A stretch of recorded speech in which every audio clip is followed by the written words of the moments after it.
আসসালামু আলাইকুম। 230 বছর পর ক্ষমতাচ্যুত কোনো নারী সরকার প্রধানের মৃত্যুদণ্ড গণহত্যা মানবতার বিরুদ্ধে একটি জঘন্য অপরাধ।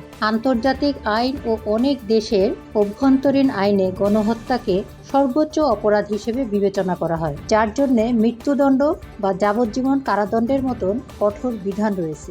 ইতিহাসে বেশ কয়েকজন স্বৈরশাসক ও সরকার প্রধান গণহত্যা ও মানবতা বিরোধী অপরাধে অভিযুক্ত হয়ে বিচারের মুখোমুখি হয়েছেন।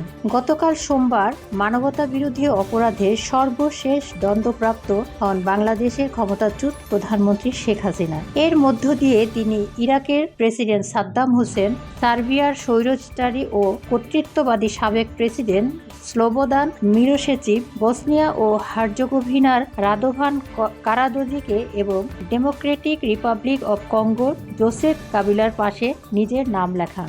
230 বছর পর কোনো নারী সরকার প্রধানের মৃত্যুদণ্ডে দণ্ডিত হলেন। এর আগে ফ্রান্সের সম্রাট ষোড়শ লুইয়ের স্ত্রী মারি অ্যান্তোনে মৃত্যুদণ্ডে দণ্ডিত হন। 1793 সালে 16 অক্টোবর শিরচ্ছেদের মাধ্যমে অ্যান্তোনের মৃত্যুদণ্ড কার্যকর করা হয়। গণহত্যার দায়ে সরকারের সর্বোচ্চ পদধারী ব্যক্তির বিরুদ্ধে আন্তর্জাতিক অপরাধ ট্রাইব্যুনালে বাংলাদেশের ইতিহাসে এটি প্রথম বিচারের রায়। মৃত্যুদণ্ডের রায়ের পর যা বললেন, 24শে জুলাই আগস্টে সংঘটিত গণহত্যা ও মানবতা বিরোধী অপরাধের দায়ে সাবেক স্বরাষ্ট্রমন্ত্রী আসাদুজ্জামান খান কামালের বিরুদ্ধে মৃত্যুদণ্ডের রায় ঘোষণা করেছে আন্তর্জাতিক অপরাধ ট্রাইব্যুনাল। দীর্ঘ তদন্ত, সাক্ষ্য গ্রহণ ও বিচার প্রক্রিয়া শেষে সোমবার দুপুরে এই বহুল আলোচিত মামলার রায় দেন 3 সদস্যের বিচারিক প্যানেল। প্রায় 2 ঘন্টা রায় পাঠের পর 50 মিনিটে আদালত ঘোষণা করেন, 24শে জুলাই আগস্টে সংঘটিত হত্যাকাণ্ড,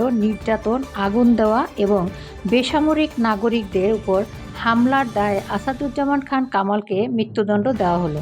রায় ঘোষণার কয়েক ঘন্টার পরই সোমবার বিকেল 4টায় সাবেক স্বরাষ্ট্রমন্ত্রী আসাদুজ্জামান খান কামাল জার্মান আন্তর্জাতিক গণমাধ্যম ডয়েচে ভেলেকে অডিও সাক্ষাৎকার দেন। সেখানে তিনি রায়, ট্রাইব্যুনালের বৈধতা, রাজনৈতিক উদ্দেশ্য এবং প্রতিবেশী ভারতের সম্ভাব্য অবস্থানে নিয়ে বিস্তৃত প্রতিক্রিয়া জানান। 40,000 বডি ওন ক্যামেরা কেনা হচ্ছে না, অর্থ উপদেষ্টা। ত্রয়োদশ জাতীয় সংসদ নির্বাচনে পুলিশের ব্যবহারের জন্য 40,000 বডি ওন ক্যামেরা কেনা হচ্ছে না বলে জানিয়েছেন অর্থ উপদেষ্টা সালেউদ্দিন আহমেদ। মঙ্গলবার দুপুরে তিনি একথা জানান। তিনি বলেন, নির্বাচনের আগে ভোট কেন্দ্র নিরাপত্তায় আনসার বাহিনীর জন্য 17,000 শটগান কেনা হবে। এই শটগান খুবই স্বল্প মূল্যে কেনা যাবে।